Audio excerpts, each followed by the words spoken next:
BRS కార్యకర్తలపై పోలీసులు తప్పుడు కేసులు పెడుతున్నారని ఆరోపించారు. పోలీసులు ఎందుకు ఆవేశపడుతున్నారని ప్రశ్నించారు. ప్రజాస్వామ్యం గురించి మాట్లాడే నైతిక హక్కు కేసీఆర్ కుందాసులు అని కౌంటర్ ఇచ్చారు పొంగులేటి శ్రీనివాసరెడ్డి. పోలీసు మిత్రులకు మనవి చేస్తా ఉన్నా, ప్రజాస్వామ్యంలో ప్రజలకు అడిగే హక్కు ఉంటుంది, తప్పకుండా అడుగుతారు ప్రజలు.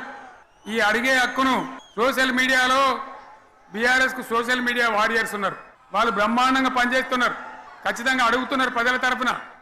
ఇంత అన్యాయం జరుగుతుంటే చూడలేక వాళ్ళ మీద కేసులు, వాళ్ళని పట్టుకపోవడు.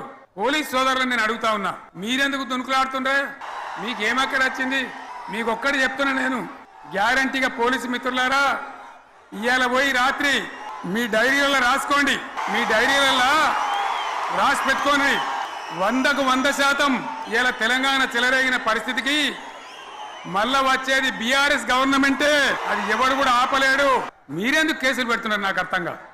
మీరెందుకు దునుకులాడుతున్నారు? మీరెందుకు బలైతారు? రేపు మీకు రాజకీయాలు ఎందుకు? పోలీసు వ్యవస్థను గురించి మాట్లాడుతున్నారు, ఏదో డైరీలో రాస్తానంటున్నారు. ప్రజాస్వామ్యం గురించి మాట్లాడే నైతిక హక్కు అర్హత ఉందా?